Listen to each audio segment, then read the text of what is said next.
Alright, you probably wouldn't know who I was talking about if I just talked about a musician with his good looks, great music, good guitar playing.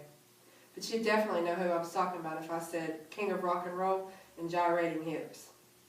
That's right, we're talking about Elvis Presley today, his rise to fame from 1950s all the way through the 70s. According to biography.com, last accessed on February 19, 2016, Elvis Presley cut his first demo record in what is now called Sun Studio in 1953.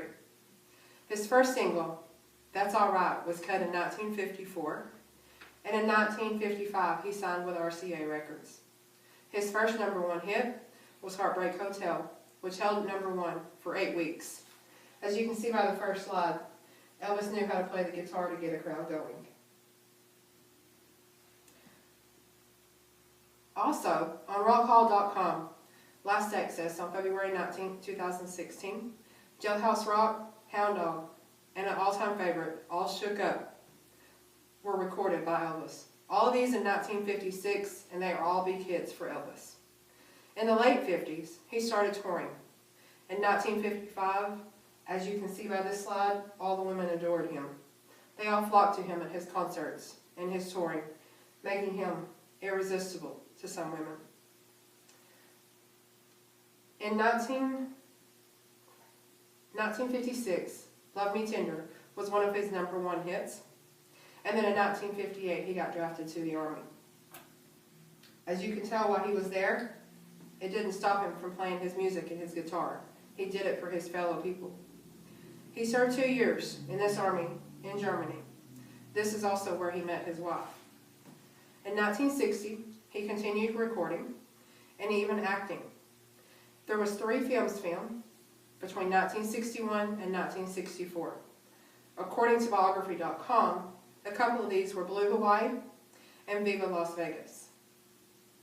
In early 1960, he got a star on the Walk of Fame, as you can see by this picture here.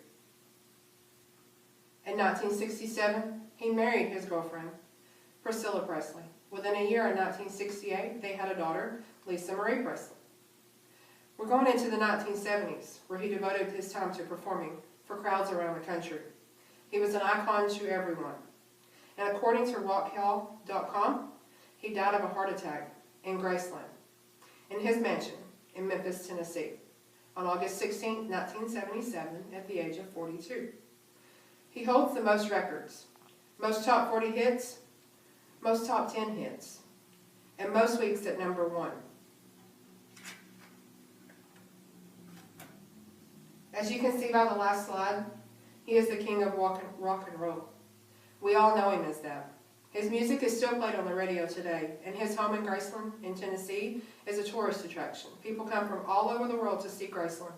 It mainly happens around his birthday in January and around the date of his death, which was in August.